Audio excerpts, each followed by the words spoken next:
So good afternoon. My name is Lauren Cooper, and I'm the lead of the Forest, Carbon, and Climate program at Michigan State University. We're so pleased to be leading the 2018-2019 Learning Exchange Series for the Forest Climate Working Group. And for those outside of the Forest Climate Working Group, I'd like to just provide a quick description of the group. The Forest Climate Working Group is a diverse group of forest interests, including landowners, industry, conservationists, academia, and those active in carbon markets. The group has worked together for 10 years to advocate for state and federal policies that work to ensure sustainable forest use and prevention of land use change. We have currently been in the process of reinvigorating our focus and activities, and we welcome inquiries into our work. And please reach out if you have any questions or you think your organization may be interested in joining. Here, I'm pleased to share our speaker lineup for the 2018-2019 year. We have a great series of speakers from a wide range of disciplines. These events happen on the first Wednesday of every month, or sometimes the second if we've landed too close to a holiday in the United States. And we do start and end right on the hour. We have the full lineup, including links to register on our website, so you can head over to the Forest Carbon and Climate program at Michigan State University, our website, and register for all the events. You'll get calendar invites, so you can select any that you're interested in or all of them and get them on your calendar now. And if you receive emails from the Forest Carbon and Climate program or the Forest Climate Working Group, then you are on the list and you'll receive some email invitations as well. Today we have, see if I can get to my next slide. Oh no. Let's see. So today we have a really great team coming to us from the Trust for Public Land, and they're going to be talking today about current topics and issues in domestic forest carbon policies and management approaches for a changing climate. We will have presentations from Breece Robertson, who's VP and Director for Research and Innovation at TPL, Emmalee Dolfi, Senior Manager of Enterprise Data Systems, and Fred Gifford, Director of Geospatial and Applied Analytics. We also have joining us Jad Daly, who's CEO and President of American Forests, and he'll be helping Breece to give a nice overview on the talk today. And so I'll hand it off to them whenever you're ready. Breece, feel free to share the screen or start your introduction. Okay, let's see.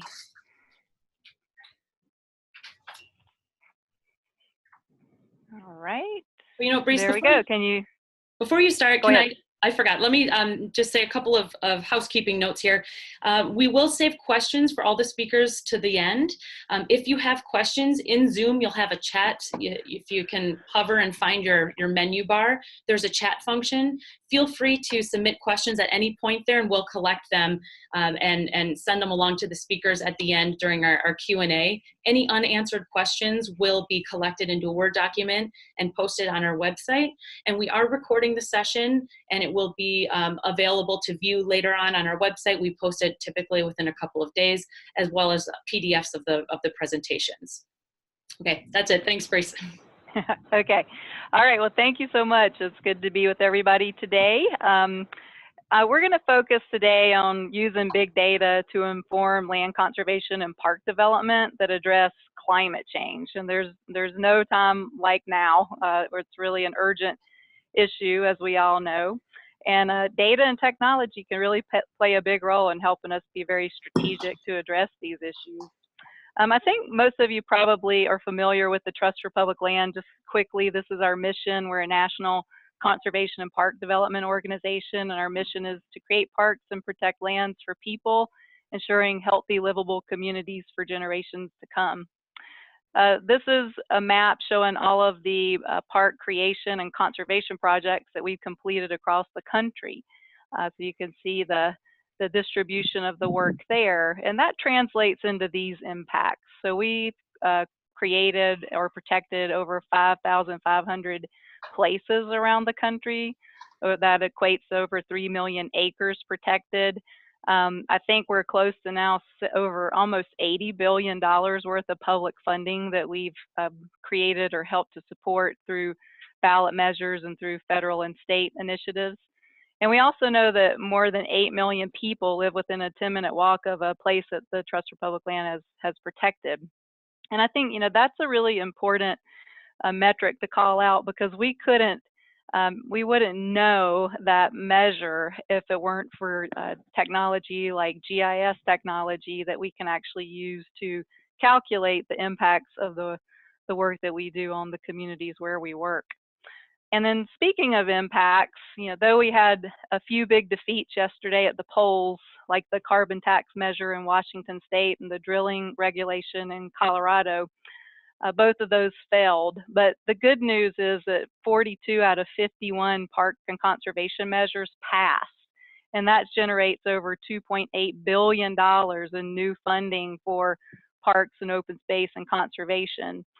In Georgia, 83% of their voters supported the statewide outdoor amendment, and that's huge, in a state like Georgia. And then in Chaffee County, Colorado, they passed a measure which will support forest health and farmland protection. So we had a lot of great successes yesterday, really big impacts. We now have a lot of resources that we can use. We always like to say that blue plus red equals green. People really care about conservation and the health of their communities and the environments where they live, regardless of their party lines. They tend to vote green. We have, I think, over an 82% passage rate since 1992 on these local measures, and that's really great news for all of us who are working in this space. So, Chad, I'm going to pitch it over to you and let you introduce American Forests and talk a bit about big data and technology, the Climate Alliance, and how the election results support forests and carbon health. Great, thanks so much, Breece. And I should note that prior to joining American Forests, I spent 10 years at the Trust for Public Land, where I had a front row seat to watch the way that Breece and her team, we called them the Department of Magic when I was at the Trust for Public Land, for the things they were able to do with data and technology, the questions they were able to answer for people with data and technology. And so just really excited to have them joining the Forest Climate Working Group webinar series and give people a better understanding of these fantastic tools that this team has created. But I want to laser in on sort of building on Breece's comment, the question of if we now have dollars to spend because of these measures that Breece talked about, these successful ballot measures. And by the way, that's just a small slice of the money that state and local governments and the federal government has to spend on land conservation and forest health and park development.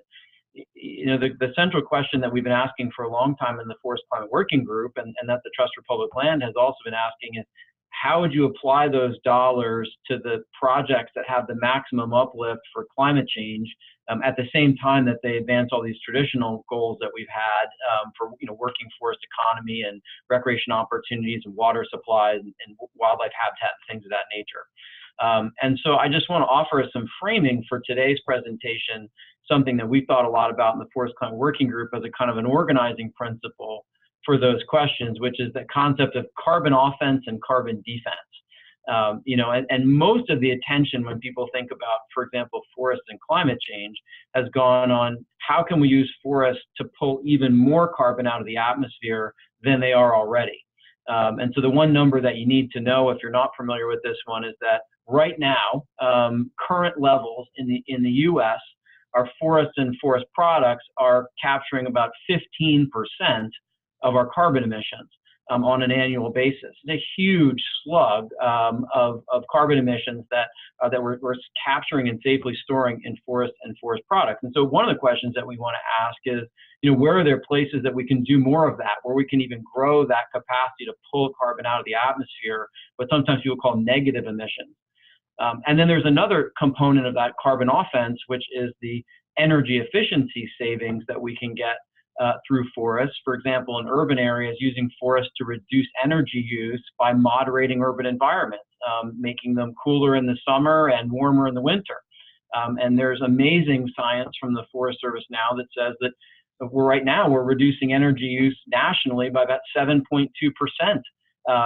In residences for heating and cooling as a result of strategic use of urban forest. And so how can we even grow that kind of offense opportunity, that energy savings opportunity through strategic deployment of urban forests?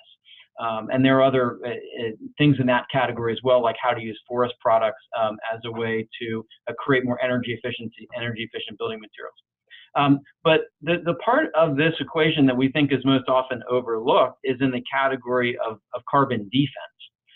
And this ties to the reality that in many parts of the country, because of forest health and resilience challenges, things like exploding wildfire, greater loss of forest to pests and disease, we have greater emissions coming from forests. Very substantial increase in many areas of the country in emissions coming from forests.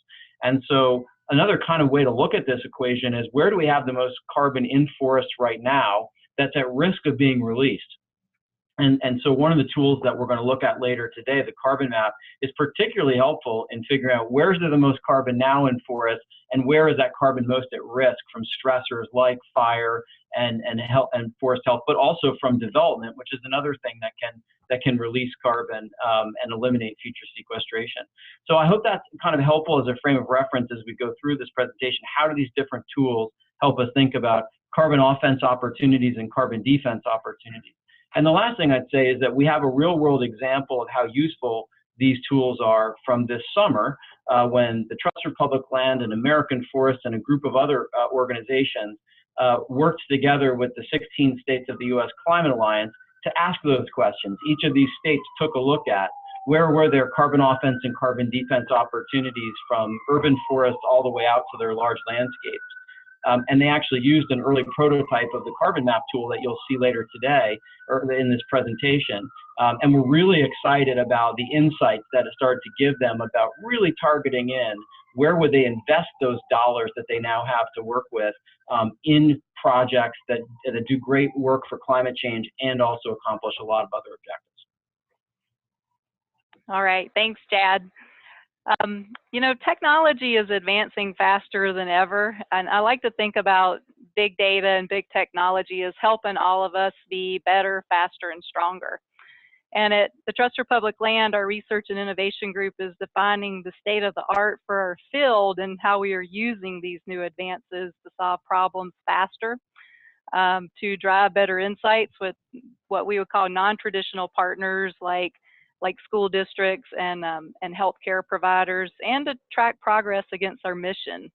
And we're doing this by leveraging artificial intelligence, like Microsoft's AI for Earth program, deep machine learning, feature recognition, using social media data to estimate usage of public lands, and combining all of these approaches with citizen science and crowdsourced information. So these are just a few examples on the screen here of what we're working on now. We're working with the University of Washington's Center for Creative Conservation to use different types of social media feeds to estimate park and public lands usage. We're consuming application data like from Strava. Some of you probably use that to track your biking and your running and compete against other people in doing that. But they're tracking your routes, and so we're able to use that information to really inform our planning processes. Emilee's going to talk about how we're using our optimized point methodology or location methodology to integrate where parks are needed most for things like urban heat, to reduce the urban heat island effect. And then also anonymized cell phone data to track park usage and routes. And so there's just a lot of different ways that we're using these big data, these big new emerging technologies to help drive insights into the work that we're doing. Again, you know, helping us be better, faster, stronger. So today we're going to focus on ParkServe and the CarbonMap, as Chad said. And so now I'd like to hand it over to Emmalee Dolfi to introduce you to ParkServe. So Emmalee, I think you need to share your screen. Yep.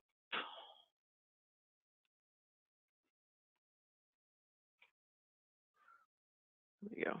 And I'll just say, as Emilee's teeing up here, you know, ParkServe came out of a bold goal that the Trust for Public Land has to make sure everybody living in cities across the country have access to a park within a 10-minute walk. And it grew out of something called ParkScore. But I don't want to steal your thunder, Emmalee, so I'll let you take it from here. Perfect transition. Everybody can see the screen, I'm assuming. Please speak up if not. So to transition from Breece here, so the Trust for Public Land, the National Recreation and Park Association, and the Urban Land Institute are leading a nationwide movement to ensure there's a great park within a 10-minute walk of every person in every neighborhood in every city across America, called the 10-Minute Walk Campaign. And over 200 mayors have signed on to this campaign since its announcement in 2017. And ParkServe, the ParkServe data platform, which underwent its first full release in May of 2018, maps park locations and the 10-minute walk park access for nearly 14,000 communities across the US. It helps the mayors and cities develop a baseline for their 10-minute walk goals, but also provides information and data to city residents to help advocate for parks in their communities. And ParkServe provides municipalities with the following information, and I'll demo each of these. First, the percentage of residents living within a 10-minute walk of a park, along with several demographic breakdowns involving age, race, and ethnicity, and household income. Also, the total number of people living within a 10-minute walk of each individual park with those same demographic breakdowns.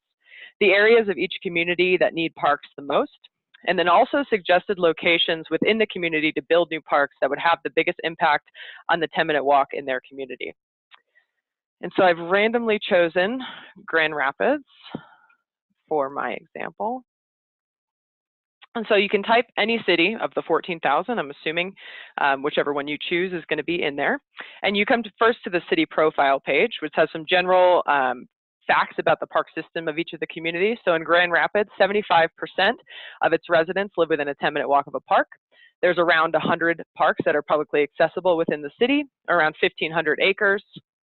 And then we also have some demographic comparisons down here as just kind of a basic look into this information about the park system. So just to decipher this quickly, children and adults are served better than seniors in the city. The white and the Asian population are the poorest served across race and ethnicity. And then in terms of household income, low income households are served better than both middle income and high income households. So pretty good in terms of the equitable lens there. If you click on this Dive Deep button for any of the cities, you would jump into our data platform, our mapping platform. And I'm going to go through each of the layers and each of the data that's represented here. But first, I'm just going to start with the light green areas and the grayish green areas. These are the parks and the 10-minute walk service areas. So first, for the city of Grand Rapids, if you click these down arrows, you can see the breakdown of the population within a 10-minute walk throughout the city. So a total of 150,000 people, which as I said was 75% of the city population, is served within a 10-minute walk of a park. There are several demographic breakdowns, race and ethnicity, age and income. You can hover over these bars to see what the percentage is, which matches the percentage on the original city profile page. You can also click on an individual park and get those same statistics for each park in the city. So Mary Waters Park serves 5,400 people with those same demographic breakdowns. And I don't want to spend too much time on that because I know you all are interested in some other good stuff. And then to go through the other layers. So these red and orange layers are the areas of park need, and they showcase areas outside, areas of the city outside of a 10-minute walk. So areas showing red are symbolized or are representative of very high park need in the city of Grand Rapids. And these areas have high population density, high density of young population, so 19 and younger, and or a high density of low income households. So it provides an equitable lens into the populations that are currently outside of a 10-minute walk. And then these blue points are representative of what we're calling optimized points. And there's two options here. The first, which is the only visible one right now, are the blue points. And those are areas of the city where building a park would have a biggest impact on the 10-minute walk. So it would increase the number of residents served within a 10-minute walk in the city if you were to build a park in these general locations. And then we also have, this is a new layer that's not yet publicly accessible, but will be in the coming weeks. These are optimized points that are in areas of high park need, but also a close proximity to an urban heat island. And so building a park here would have an impact on both the 10-minute walk, but also on urban heat island mitigation throughout the city. An additional layer that we will have available through the ParkServe platform, which will just be clickable in this window here, will be a national layer of urban heat islands. So you'd be able to turn that on in each of the communities to see what areas are heat islands and where a park can help mitigate the effects. We've also built some planning capabilities into the ParkServe platform. So if you want to tackle both urban heat islands and population living within a 10-minute walk, you can do so and see the impacts. And so if you look at both of these points, you can see that there's one of the blue points is in this red area, and also one of the red points is in two of the urban heat island points are in this area. So I'm going to choose that as a good location to see what a possible park would look like. So I'm just going to toggle around with these layers here real quick, so it's a little bit easier to see. So here's a current park, here's a current park. This is an area of park need. I'm zooming into here because it looks like it could potentially be a park. Not sure if anyone is familiar with the Grand Rapids area. Sorry if I'm very wrong. So you can draw a park polygon like so. Once you complete that polygon, click the Run Analysis button, and I've already run it, so I'm just going to skip to a new tab. And it will display the 10-minute walk service area for that park, and then also show you the population living within a 10-minute walk, which is the total, and then also the number of people that are currently outside of a 10-minute walk that this park would then serve. So this park serves a total of 1,600 people, 1,500 of which are not currently within a 10-minute walk of a park. And as we know, this park also has some climate impacts as well, if that is what you are after. So that's just a brief demo into what's currently in the ParkServe platform. But as Breece mentioned, we're really starting to look into, what's next. We have this huge data set. What can we do with it? First, I just want to talk about data sharing briefly. And on the ParkServe site, this was on October, we made the parks and 10-minute walk service areas publicly available. So if you are a GIS person or interested in playing around with the GIS data, you're able to download that through the ParkServe website, which is parkserve.tpl.org, and will be shared after this webinar. The data will also be added into USGS's Protected Areas database of the US, and that will likely be released in 2019 combined. I'm not super certain on that, but hopefully it's within next year. And then, that's just kind of what we're doing. There's the existing data, but now we're looking at how can we enrich the data, what can we do with the data at hand, but also what new data sets should we build that can help make this database that much more powerful. So for the first time, we can do national scale analyses of park need. We now know where all areas of park need are across the country. So maybe we want to look at what city or what urban area or metro area has the most people in need of a park. We can focus on the total number of people or approach the analysis with an equity lens and identify where the most low-income households are, not within a 10-minute walk, for example. We can also look in what areas of the countries do park need and urban heat islands have the strongest correlation. Where can we tackle, park access, climate change, and public health issues all at once? This database can help us look into that. And lastly, what cities have the most public schools in areas of park need? Joint use agreements between parks departments and school districts have proven to be a relatively simple way to improve 10-minute walk park access. So this data set's helping us figure out where we should target and where we can make the quickest impact. And so those, as I said, are examples of how we're using the data in hand. We're also looking to build and collect some more data and analyze data on park amenity location, park usage, and park quality through machine learning and crowdsourcing. Some examples are using drone imagery for object recognition, including improving our community engagement strategies to measure park quality, and then also investigating geolocated social media data as an indicator of park visitation. So with that, I'm going to close and thank you all for your attention, and I'll pass along to Fred. Yeah, thanks so much, Fred. You can just hop in and grab the screen when you're ready. All right, thanks, Emmalee. Yeah, and so as Emmalee mentioned, we're using national urban heat island data to inform some of our park analysis.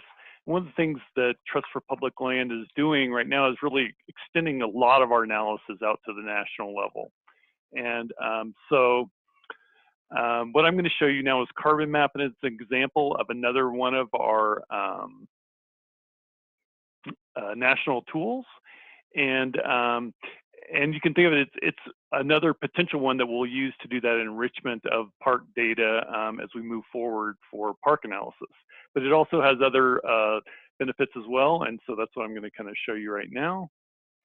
And does the screen look right to everybody? I think you need to change your display. Just do a swap. I'm not seeing the display control here. Up at the top there. Yep, if you hover up to the top, right above where it says CarbonMap on your slide. There's display settings. Here. Yep, do you see it's kind of small. Yep, just up a little further. Yeah, the display settings right there. Just bring your mouse up just a touch. Okay, it's not going up any higher than that. Oh, weird. Okay. Let's see here. Let me see. Yeah. Pull that away. Okay, let me start up again. There we go. Okay. All right. Okay. Here we go. So I'm going to talk a little bit about CarbonMap. And first, to start with, what is it? So this is a joint project that the Trust for Public Land has been working with American Forest and JAD on for about the last year and a half. And it's a web mapping application where we're leveraging best available national data related to carbon storage and related issues and presenting that information in an easy to use tool. And so really the goals of CarbonMap are to really take scientific data, which, you know, there's a lot of, as all of you know, probably there's a lot of scientific information out there about carbon sequestration and its relationship to forests and other things, but it's highly technical. And so one of the things that we do at Trust for Public Land is try and take that technical data and translate it and interpret it in ways that it can be used to drive policy and decision making. And so that's what the goal of this project is, to allow policymakers and planners, the government agencies, nonprofits and foundations, you know, assess and differentiate different opportunities to protect and enhance carbon sequestration and carbon storage across the country. And then we also want to help organizations and individuals looking to make investments in carbon sequestration optimize those investments and then quantify the return on investment that they're getting. And so I'm going to go through some slides showing you where we're at with it right now, but where that is it's currently in a beta proof of concept version. And so that's one of the reasons why we're giving this presentation to you now, is we're interested in your input on it specifically. And at the end of my presentation, I'll give you the URL and the login information for the tool. We'd love for you to go in there and use it and then give us feedback on anything we can do to make it better. And so we're doing that right now. We're in the requirements review for it right now of the beta version, and we're expecting to release the initial version of it in the summer of 2019. So this is kind of the entry view for the CarbonMap application. And as you can see, what we're trying to do in this view is we're thinking at the national level and thinking if we're looking at existing carbon stocks, where are they occurring mostly across the U.S. And we're trying to give that visual indication by the darker green areas or the higher storage areas, and then also giving the list over on the right that's listing out that storage and giving the metric tons of carbon storage in each of those locations. And then if you also notice up here, we're looking at where that carbon storage is occurring on public lands in this view. But we can also look at it, for instance, in where it's occurring on private lands by clicking on the private tab. And so if you think about it, I mean, the types of policy recommendations and actions you might take could be significantly different whether you're trying to address carbon sequestration, carbon storage on public versus private land. And you can see the map. I'll go back up to show you the map changes quite a bit. You know, public lands mainly over in the west, and then we start thinking about it on private lands. It's the southeast and the upper Midwest. So quite a different view, and we can do that with all of the different data that I'm showing you, all the different issues that I'm going to show you that are in the tool right now. The next thing that we can look at after existing carbon stocks is we can look at threats to carbon sequestration. And so in this map, I'm looking at public threats from development to carbon sequestration. And you can see again, the southeast and the eastern seaboard are quite bright there. The other threats to carbon, it's threats to carbon storage actually. So development threats to carbon storage, insect and disease threats to carbon storage, and then also we can look at wildfire threats to carbon storage. In addition to those, we'd also like to add in, when we can, conversion of forest to ag land as another potential threat. And then finally, we can also see co-benefits of carbon storage and sequestration. And so in the case of co-benefits, we're looking at things like rare ecosystems, we're looking at source water protection, and we're looking at habitat cores. And again, we're symbolizing these things. We can symbolize them based on whether they're occurring on public lands, on private lands, and then we can look at the individual issues and get the priorities across the country. In addition to looking at all the data in there at that state level, we've also aggregated the data to the county level and then also to the parcel level. And so what we're looking at right now is at all the data, the existing carbon stocks on public lands in a national view for counties, but we can drill in to a finer resolution. So now we've clicked on the state of Oregon. And when we do that, we're zoomed into the state, and we've reprioritized the data now to look at if you're working in the state of Oregon, what would be your priority counties? And so it's showing you there, and then we could, if I was doing a live demo, I could click on the link down here, and we could see the list of the counties themselves. And by doing this, what we're doing is we're renormalizing, rescaling the data at the state level. So even if you're, for instance, in a state that is not one of the highest priority ones in the nation, you can still find out if you're doing climate policy, where would be the highest priority counties in your state to work in. And when we're down there at the state level, what we've also implemented is a lot of reporting. So starting at the state level and then down to the county and down to the parcel level, we also provide reporting tools.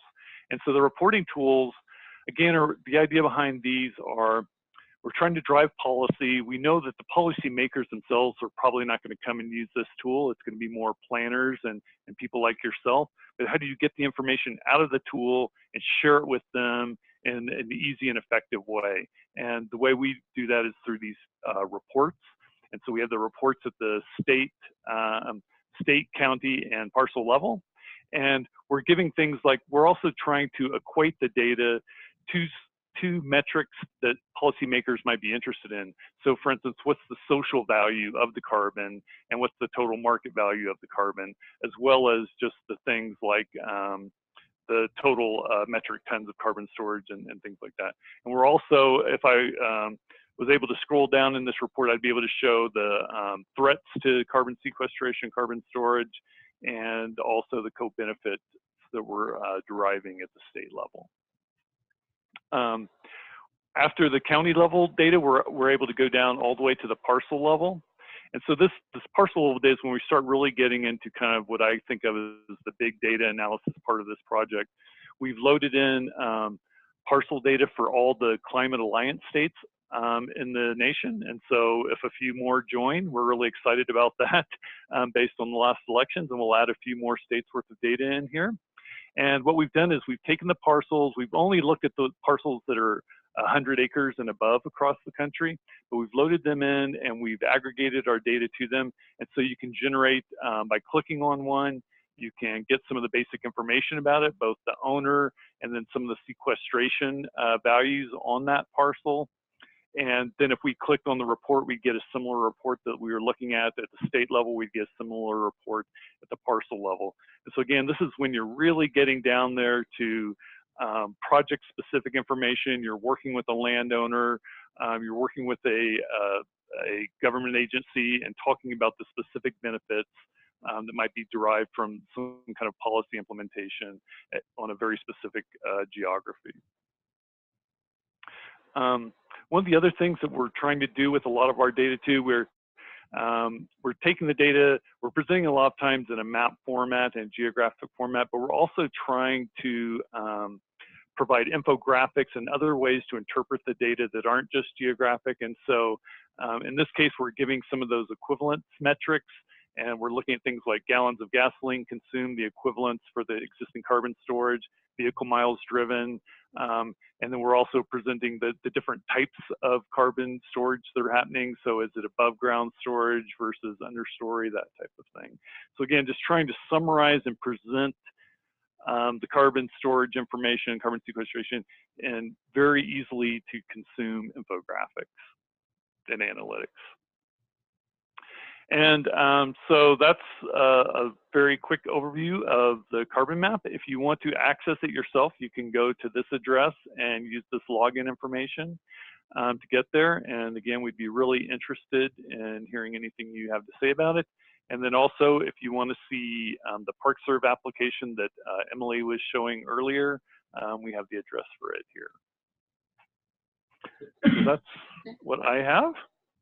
Great, thank you very much. Thank you so much to everyone. These are really interesting presentations, and we have a range of questions rolling in. So we can use the remainder of the time to bring some questions to you all, but I think some of them are clearly more towards one speaker than another, but I think it would be great if we could almost kind of treat it like a panel a little bit. If you have some overlap in your topic areas, I think it'd be of interest to the group as well. One of the, so I'm trying to put these in order here a little bit. I think one of the more overarching questions that we have are, how do you see these tools linking together, or is there any way to do so? Like, is there a way to bring more explicit carbon considerations into the parks software, or is that kind of on the radar, or could that inform city decision making as far as tree planting and carbon mitigation? I know you mentioned adaptation with urban heat index, but what's the conversation like in that, and is there any possibility of linking these tools at some point? Yeah, I'll start with that one. This is Breece. You know, we've been thinking about that a lot, and how can we, you know, a lot of these applications, we're calling them targeted applications. You know, a lot of times we stand up applications to answer a set of questions or a specific question. And so how can we stand up these tools and these applications to be more like a platform, if you will? So a platform of all types of data and information, where we, you know, are loading information into the platform where we have that information, and then we're also linking out to other information that other organizations or agencies are managing from their own servers, and bringing those into a platform in a way that we can ask even more questions, you know, ask broader questions, get more information to answer the questions that we're asking, and to drive our insights. And so we have been thinking a lot about that, and specifically with the CarbonMap, you know, thinking about how we can turn that more into a platform that is reaching out into these other repositories of data that are out there. No, Fred, Chad, anything you want to add there? I would throw in there that, yeah, we definitely are looking at how we do that integration and planning on. So for instance, one of the things that Trust for Public Land is looking at right now is we're interested in getting everybody within a 10-minute walk across the country to a urban park. And so one of the things that we need to be able to do to help sell that vision is quantify what the benefits are. And we see the benefits, some of the benefits being carbon sequestration, other climate-related issues. And the way we're going to be able to quantify those and demonstrate them are by integrating at a data level these two platforms, and then presenting the information again where it can be easily understood and interpreted by decision makers and funders in that case. And this is Chad. I would just quickly add, I think urban heat island mitigation from our perspective is it's really equally a mitigation and adaptation strategy because of what I referenced earlier, the massive energy savings that we are currently getting from urban trees, and the potential to grow those by strategically deploying urban trees for urban heat island mitigation, which is absolutely a huge adaptation strategy because there are a lot of health risks being driven by heat islands. But there's also a lot of additional energy use being driven by heat islands as well. And so mitigating those is actually a really substantial opportunity for emissions reductions that we can accomplish through forests as well. So I think the two tools in that sense are really aligned in the overall goal of leveraging forests for mitigation. That's a great point, Jad. And another question here, which I think that we just kind of answered, but I want to ask it as well because it's a nice, concise question, is what are the different carbon quantification tools used for larger scale, like at the forest or maybe parcel level, versus urban forestry at the smaller scale? Fred, do you want to take that one? Yeah, so right now we're using, the tool is being, the backend databases are all the best available public information that we can find. And right now that's the Forest Service FIA carbon sequestration, carbon storage data. And so the tool right now, what we've done is we've aggregated that data to the parcel, to the county, state, and national level. And one of the things that we'd like to do with the tool is make it where we can also let people aggregate the data in an ad hoc way where they pick their geography. And so that's again, when we talk about requirements analysis, what we need to hear from people is that something they really need in the tool? You know, that they want to be able to see it at community forest or neighborhood level or some other level that we can't really anticipate going in and need to support kind of more ad hoc reporting out of the tool. Thank you for that. And that answered another couple questions that we had about the source of data. So just to be clear, it's from FIA data now? Yes, and I did see the other questions up there about Hawaii and Alaska. Oh, yeah. And so the reason they're not in there is because they're not in the FIA database. And we very much are pursuing, you know, what our options are for either enhancing the FIA data or maybe even replacing it with a newer modeled database based on more current and higher resolution imagery than FIA is using. And it seems like that the requirements that we're hearing right now are driving us towards needing to do that. And so we're looking into it right now and figuring out what it would cost and how we would go about doing that new data development for carbon storage and sequestration potential. And so I'm kind of sticking on the carbon tool since we do have a few questions there, and then I have a couple on the ParkServe tool. But we had also had a question on, could you then explain a little bit about how to use that tool to explore maybe carbon at a per acre basis? So would it be feasible or reasonable to make any comparisons, between locations within a state currently, and how would somebody go about doing that, and also between states? Yeah, so within a state, what you're able to do is, and when I was showing the slides, for instance, when I was showing the state of Oregon, that comparison is already being done at the county level where it's comparing one county to another and it's ranking that. And so you can get that information and you can report out on it.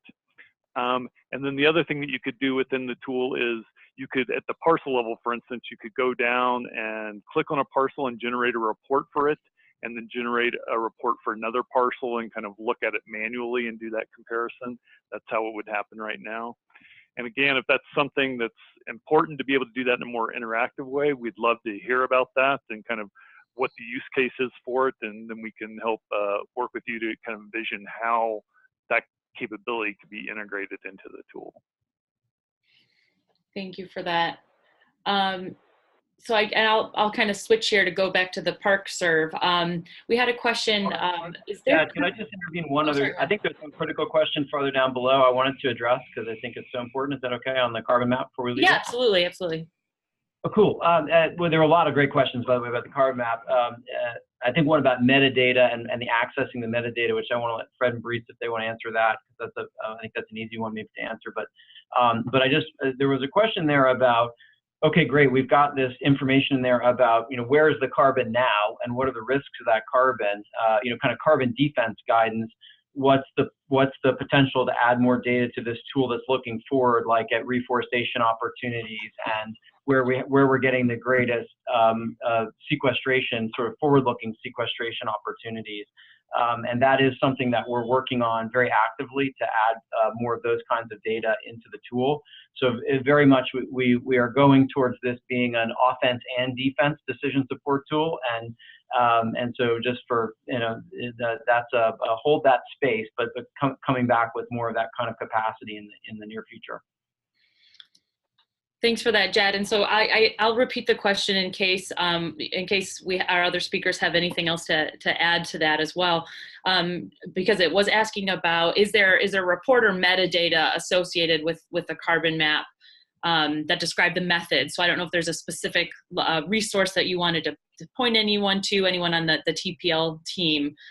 Or a link that you could share as well. We can post that with the webinar materials afterwards, but I thought if you wanted to post that or bring that question to your attention. Sure. So we do have that information, and I can send it to you, Lauren, and then you can send it out. And when we, right now, like I said, this is a beta version of the tool. When the tool goes live, then that information will be published side by side with the application itself. We always do that with all of our applications. Great, thank you. So I guess we'll stay on the CarbonMap for one more question then. We also got a question here. Will the CarbonMap only cover standing stock or carbon sequestration rates as well? And then is there any consideration of non-forested land? Like, for example, that could implement a tree planting activity such as silvopasture in rangelands? Yeah, that's what Jad was just getting at. We very much, that's on our radar to be able to look at sequestration potential and get that into the tool and fully integrated. Okay.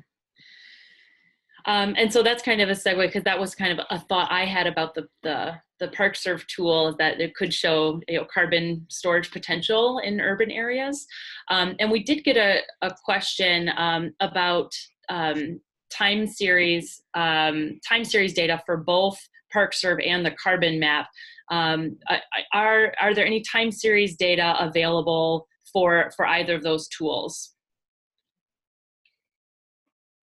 So I can jump in first on ParkServe for that. There's nothing built in right now, but there's capability to do so. We're tracking kind of when new parks are being added to the database. And then we can, backtrack how cities are performing and how parks themselves are performing. One thing we're concentrating on right now specifically, though, is making sure the data is as accurate as possible on the ground, so that we can tell the difference between when a park has been in existence for 40 years but was just added to the ParkServe database versus a park that was created in November 2018. So that's our biggest focus right now is updating the database to make sure the baseline is as accurate as possible. But I agree, it'd be very powerful to have that time series component available.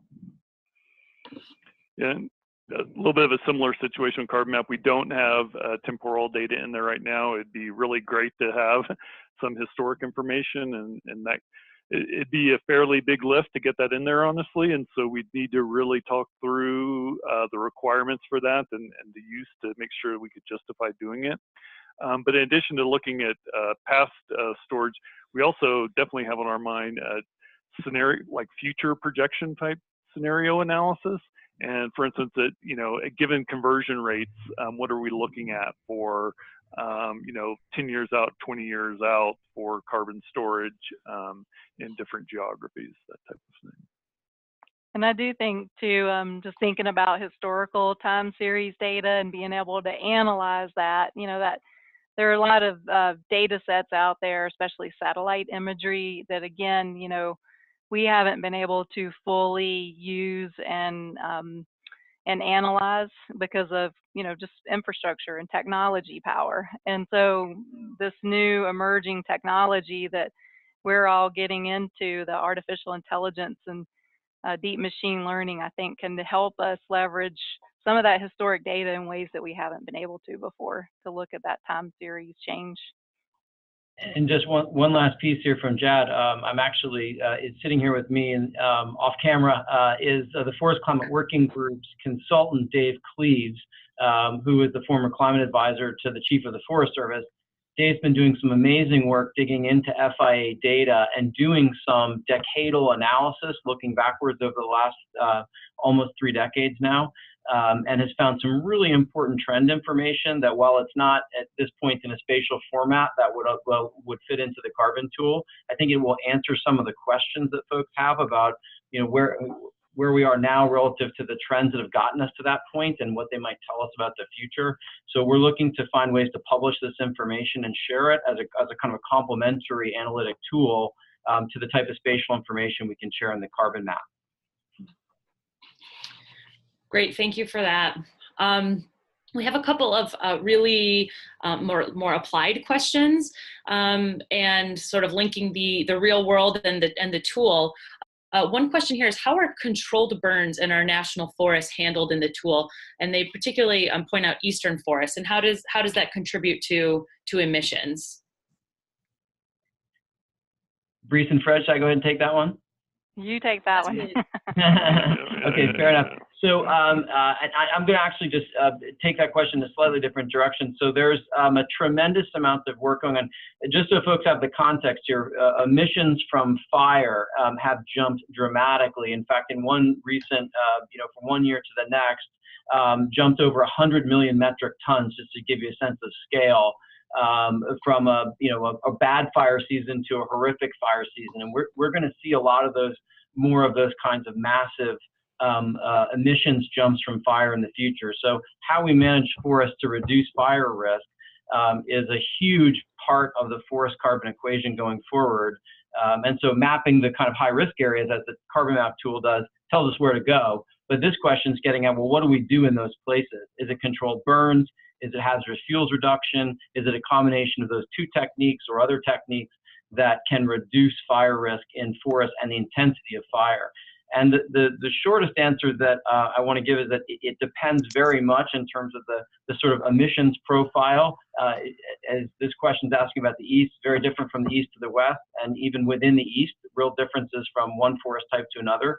So there isn't an easy blanket answer to give, but there's a lot of great analysis that shows that the short-term emissions increase that you might get from controlled burns in most of these contexts, and in some cases, the short spike in emissions that you might get from doing some, for example, thinning in these forests is made up and then some, and then by a lot, with the longer-term carbon gains that you get in reduced risk of catastrophic fire and overall wildfire emissions. So controlled burns definitely need to be a part of the toolbox for managing forests for reduced emissions from fire. And it's just a matter from each of these different forest types, one to the next, getting that optimized mix, using science to figure out what's the right amount of controlled fire and how to get the best benefit for forest health and the best benefit for emissions. Thanks, Jad. That was a really excellent overview on the considerations there. And another follow-up question relatedly was, in utilizing this tool, the Carbon tool specifically, are national forests, and maybe Fred, do you know this, are national forests using this tool in their forest management plans? And they use the example of Ohio has one of the smallest national forests in the US, but seems to have a relatively aggressive logging or utilization plan. So wondering about how that balances with carbon estimates and valuing of carbon storage. Yeah, to my knowledge, they're not. Like I said, the tool is still out in beta, really. And right. So, and we're doing that kind of stakeholder identification and requirements right now. And so that's the type of group that we're looking to identify and then, understand what their specific needs are for the tool. And, are we addressing them? And if not, can they be addressed? Yeah, and I would only add that it's national forests are asking these questions, state forests are asking these questions, native and tribal forest managers, and many different folks who are managing on behalf of some governmental entity. And so as we think about this tool, it's potentially relevant for all of those folks. And I think, as Fred said accurately, that's part of what we need to determine in this requirements process. Who has this kind of capacity in one form or another already? For whom does this kind of fill a gap in their tools? And again, I'll just reinforce from this really fantastic 3-day workshop that we did, this learning lab that we did over the summer with the 16 states of the U.S. Climate Alliance. We got really positive feedback from those folks that this would be helpful for those states and how they think about the kind of management questions that you're asking about, for example, management of state lands. Yeah, Jed, just to follow up, that was my first thought too, is you could really see the potential for this at the Learning Lab and the interest in the state teams. And I think over time, it'll be exciting to see how different states or different stakeholders use this tool, and it will give other stakeholders ideas of, oh, we could use this tool that way too, or this can answer questions for us as well. Another question that we had about the tool outputs, and I'll have this be the last question because we're almost on the hour here, is just a simple technical question. Is there a way to export parcel level data in Excel format from that tool? Yeah, so that is not a capability that's in this tool, but we do have a lot of other parcel level decision support tools where we do have that capability. For the essentially tabular export of the data. And so again, it's just making sure that that's a requirement of the users of this tool before we start adding it in as capability here. Okay, so that's something that is not currently available, but could be at some point in the future. Okay. Yep. So before we wrap up, are there any closing thoughts from our panelists before I kind of say thank you and wrap up here? This is Breece. Thank you everybody for joining us. And as Fred said, and Emmalee too, these tools, we never think they're done. They're constantly in development. Of course, the data is too. And so any information that you have or requests or suggestions, we're really all ears. We want to hear what you need and how we can leverage these to the best of all of our abilities.